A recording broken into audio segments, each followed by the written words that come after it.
एक बार की बात है, गौतम बुद्ध अपने शिष्यों को जिंदगी से जुड़ी अच्छी बुरी चीजों का ज्ञान दे रहे थे। सभी शिष्य उनकी बातों को बहुत ध्यान से सुन रहे थे। उन सभी में एक शिष्य ऐसा था जिसे प्रश्न पूछने की बहुत आदत थी। वो उठकर गौतम बुद्ध के पास गया और उनसे बोला, आप हमें जिंदगी के बारे में जो कुछ सिखा रहे हैं, उस सब का क्या फायदा, क्योंकि हम में से बहुत से बच्चों को ये भी नहीं पता कि हमारे जीवन का मूल्य क्या है और ये जीवन हमारे लिए कितना कीमती है। पहले आप हमें ये बताइए कि इस जीवन का मूल्य क्या है?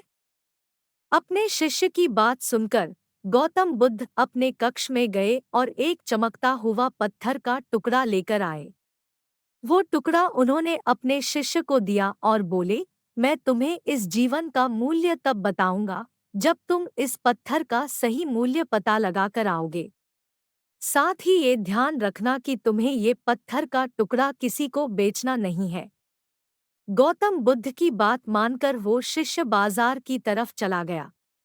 बाजार में सबसे पहले उसकी नज़र एक फल बेचने वाले पर पड़ी और उसने वो पत्थर उस फल वाले को दिखाया और बोला, इस पत्थर के बदले आप मुझे कितने फल दे सकते हो?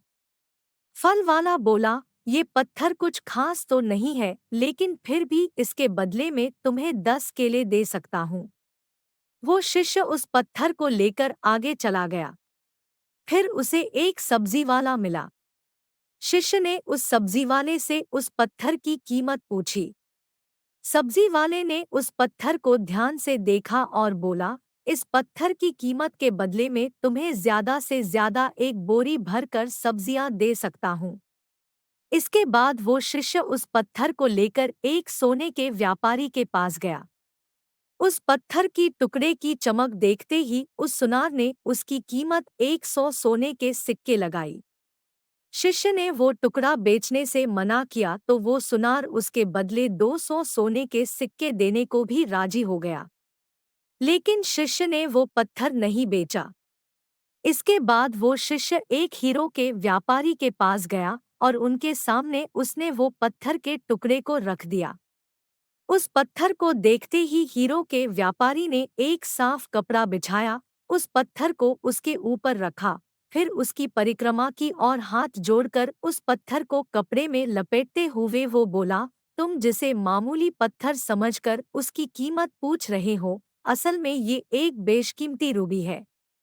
ऐसा रूबी हर किसी को नहीं मिलता।